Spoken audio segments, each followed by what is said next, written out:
In this example, we were given the original parent function here for exponentials, base 2 raised to the x power. We're going to describe the shift.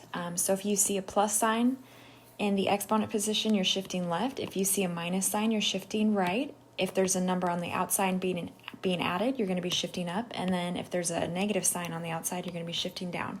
So we're going to describe the shift right here where it says transformation. And then we're going to describe the domain and range using inequalities. So for this first example, we have 2 raised to the x minus 3. Because there's a negative 3 here on the outside, we're going to be shifting down 3 units. So shift down 3 units. And so really, if you're thinking about this graphically, the original parent function, 2 to the x, crosses the y-axis at y equals 1. So it's going to look like this. And it has a horizontal asymptote at y equals 0. And so it never crosses 0. Right now you're shifting 3 units down. So from 0, 1, we're going to shift down 3 units. So right here will be our new picture. But really you're thinking of what's happening to that horizontal asymptote. Instead of being at 0, you're shifting down 3 units. So now it's at y equals negative 3. So for domain, the domain is exactly the same for all exponentials as long as there's no reflections. And the reflection would happen if there's a negative in front of the 2 or attached to the x, which these 3 examples don't have that. So the domain is your x values. How far left does this graph go? How far right? It goes forever left, so negative infinity, and it goes forever right, so positive infinity. The range is going to change according to the shift. So since you shifted down 3 units, the lowest it goes is negative 3, but it never actually touches negative 3 because that's a horizontal asymptote.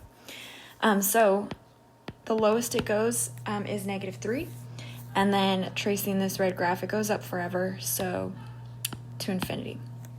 For this next equation, we are looking at our shift. So because there's a plus sign, that would be shifting to the left, and then this positive here would be shifting up. So shift 1 unit left, 5 units up. Oh, okay. So looking at that original graph here, this is original 2 to the x with a horizontal asymptote at y equals 0. And so we're shifting 1 to the left and up 5. So just estimate 1 to the left and up 5. Here would be our new picture. So the horizontal asymptote moved from y equals 0 and it shifted up 5. So now it's y equals 5. So domain is exactly the same for all of these. So negative infinity to positive, and then your range, the lowest it goes now is 5. And because this red graph goes up forever, that would be positive infinity. For this last one, all you have is a number being added to the outside here. So plus 4, so that means we're shifting up 4. So shift up 4 units. So without needing to draw the graph anymore, hopefully we can answer these. If we're shifting up 4 units, the domain doesn't change, so it goes forever left, so negative infinity and forever right. And then the range, the horizontal asymptote used to be at y equals 0, but you shifted it up 4. So that means it goes from 4 to infinity.